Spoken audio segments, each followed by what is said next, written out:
Chapter 13. I glide through a tunnel that seems to go on forever. I need to get someplace, but I'm not sure where. I keep moving forward. The fountain appears before me. Beside it are 3 gold kid statues. It's like they're standing guard. A beam of light hits the water in the fountain, and it glows. The effect is beautiful. A strange energy ripples through the air. I don't even remember moving, but now I'm staring down into the fountain. My eyes travel over the piles of coins. Gold, silver, copper. They sparkle, calling to me. My hand moves on its own. My fingers glide over the water's surface, then lower into the fountain until my arm is submerged up to my elbow. The tips of my fingers tingle as they skim across several coins. A bolt of energy zips up my arm. It travels through my body, across my chest. My heartbeat increases. Every nerve is buzzing. I'm flooded with strength and power. I want more of that feeling. I grasp a gold coin. As I remove it, I notice my arm is gold from the tips of my fingers to my elbow. I glance at my other arm. It's gold too. Don't change the fight. There's a price for being precious. My head jerks up, and I glance around, searching for the source of the deep voice. The gold statues stare at me with that same creepy frozen expression. I take a step back and sense a shift in the atmosphere. I blink, and suddenly the statues are closer. So close I can see the strange hieroglyphics all over their faces. Their wide eyes are blank, void of any emotion. I swallow hard and take an unsteady step away from them. One gold statue bows stiffly. He only collects the best. You've proven to be worthy. The statue's mouth doesn't move. I hear his voice in my head. Tagged for treasure. Your pain is his payment, the second statue says, bowing. All hail the king! The third statue's mouth creaks open, revealing razor-sharp metallic teeth. The king is coming! The hairs on the back of my neck stand up. A cool breeze sweeps past me, carrying the nauseating scent of roses and mint.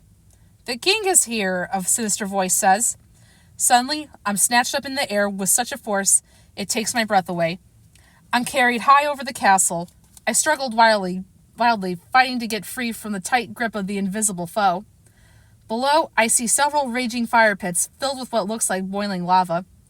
Metallic statues stand on a conveyor contraption that slowly drops them into the pits. They melt away, their metallic bodies mixing and swirling within the lava. I'm abruptly released. Screaming, I plummet out of control toward the fire below. The flames leap toward me. I feel the heat. My clothes are on fire. With a loud gasp, I jolt awake and roll off my bed. I hit the floor with a thud, batting at my clothes. I glance down at myself. I'm not on fire, but the smell of smoke lingers in the air. What? I'm trembling so bad my teeth are chattering. A nightmare. I had another nightmare. Breathe. Breathe.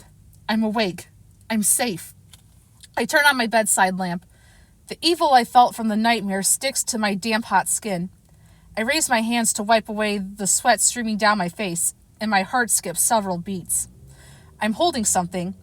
I open my left hand. Resting in my palm is a gold coin. I drop it and scurry away until I'm on the other side of my room. My back hits the wall hard, and pain radiates up my spine. I stare at the coin in horror. In the light from my lamp, it casts an ominous shadow. That's the coin from the fountain! I brought it out of my nightmare. How is that possible? My emotions tornado through me. My loud breathing echoes off my bedroom walls.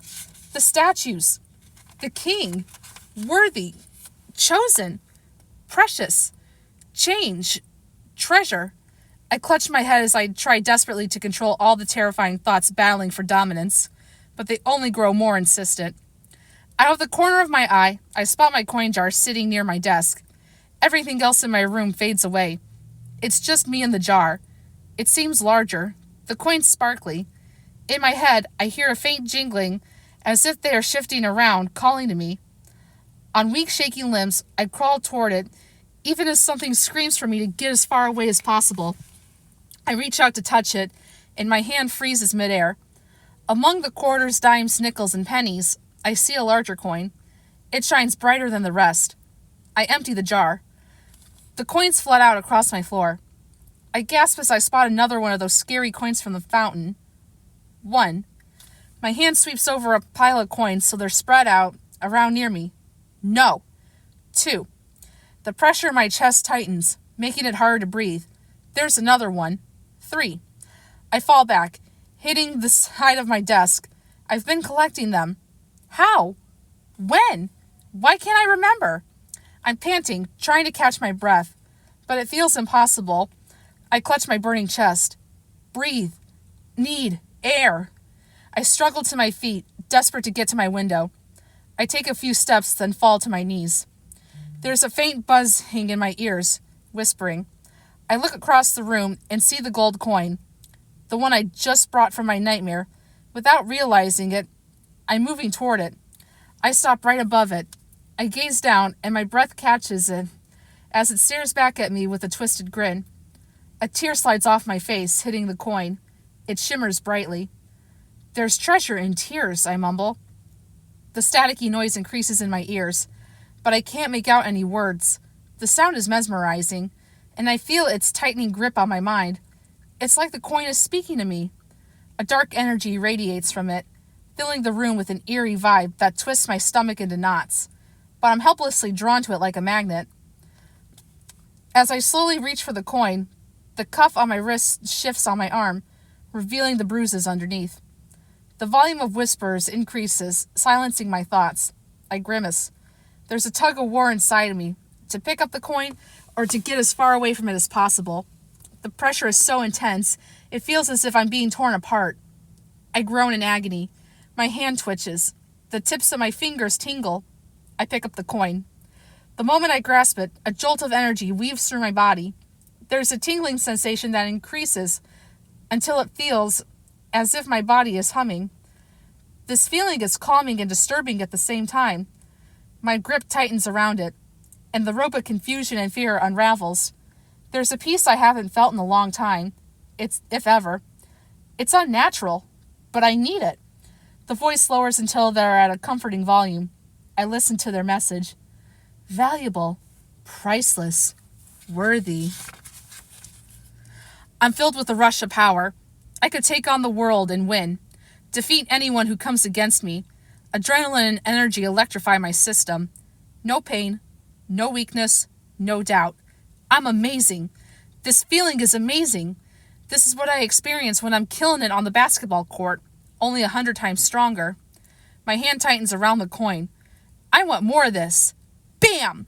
From somewhere inside the house, a door slams as my family prepares to start their day. I drop the coin and jump to my feet, taking a few uneasy steps away from it. I shake my head, breaking the control it seems to have over me. But even though I'm not touching it, I still feel caught in its powerful web. My mind begins to clear, and the terror returns. I've been bringing coins out of my nightmares. I pace across my room, my eyes continually returning to the coins. The urge to pick the gold coin back up is so strong. I start toward it, then force myself to stop. No, it's evil. I need to figure out what's happening to me. My gaze lands on the notebook on my nightstand. I hurry over to it and frantically write down what I remember about the nightmare and the coins. Words fill the page as the scary memories pour out of me. My hand jerks, creating a wavy line that runs off the page. I freeze as I stare down at my notebook. A thought hits me suddenly, and I can't believe I didn't think of it before. My old journals, the ones I wrote in after the accident. What if they have the answers I need? If this is all related to the accident and the coma, I could have written down something important, something connected to what is happening to me now. Where are they? I jerk open my desk drawers and push aside random papers and junk. Nothing. I rummage through my dresser, shoving aside clothing, tossing stuff on the floor. Nothing. I run to my bookshelf and push aside trophies, books, pictures, not caring where things land as they tumble to the floor. Nothing. With a growl of frustration, I hurry to my closet and shove aside clothing. I check the top shelf. Nothing. I run across the room and crouch down, looking underneath my bed. There's only a dusty sock and my old crutches. I need those journals. My entire body vibrates as my helplessness grows. Suddenly, my bedroom door flies open. I take one look at the monstrous figure before me and scream. And we'll find out what that monstrous figure is, because I'm going to go on to the next chapter. Chapter 14. Sadie stands in my doorway. She has green goo on her face, and she's wearing the footed pajama onesie I bought her as a gag gift for Christmas a few years ago. It's covered in big eyeballs and says, "That's how I roll." That sounds cute. This whole look is horrifying. "What's wrong with you?" she asks with wide eyes. I place my hand on my chest. It's on fire. What's on your face?" "It's a mud mask. It's supposed to make my skin soft." She looks like a swamp creature. My heart can't take any more scares right now. Sadie glances around my room. Clothes are thrown all around. Books and pictures are messily arranged on my shelves. My desk drawers are hanging open. My closet has exploded into my room. "What happened? It looks like a tornado came through here," Sadie says, stepping over a pile of clothes. I was looking for something." As if she can't stand it one more second, she hurries to my bookshelf and starts straightening up. "Did you find it?" My mouth opens to respond, when a terrifying thought pops into my head. If I can bring a coin out of my dream, does that mean other things can follow me out as well? Does that mean Sadie's in danger? Have I put everyone in danger? Shane? My journals. Where are they? I kneel and sweep the fountain of coins back into the jar and shove it under my desk. I must protect them from Sadie. I shake my head, confused by that thought. No, I must protect Sadie from them. Her eyebrows jump up her forehead as she follows my movements. What? The journals I wrote in after the accident. Where are they? I try to keep the desperation out of my voice, but by the way she's staring at me, I know I'm failing. She gestures around the room. Is that what you were looking for? Yeah, where are they? I ask again harshly. Her head snaps back as if she's surprised by my tone. We packed them away somewhere. They could be in the basement or garage. Our eyes meet and hold. A silent battle takes place. She's trying to understand what's going on with me, and I'm trying to make sure she doesn't. Why do you want them? Sadie takes a step toward me. Her bare left foot lands near the gold coin, the one I just brought out. My body twitches as I force myself to remain still and calm. Shane, are you okay? You don't look... I can't take it. I break, rushing towards Sadie. My sudden movement startles her and she jumps back. What? I grab the coin. It warms my palm, sending a tingling sensation up my arm and across my body. It feels good. Voices murmur in my head. I get lost in the lyrical sound of murmuring. It's weaving a spell that I'm caught in. I think I should want to get free, but somehow it seems less and less important. Sadie touches my shoulder and I jerk away in surprise. I forgot she was here. She frowns. Shane, you promised you'd tell me if something was wrong so I could help. I know. Well? She throws up her arms. Have things gotten worse? Did you have another nightmare? It's hard to talk to you with that green goo on your face. She stomps her foot. Shane! I move to the other side of my room. You're throwing a tantrum. What are you, like 2?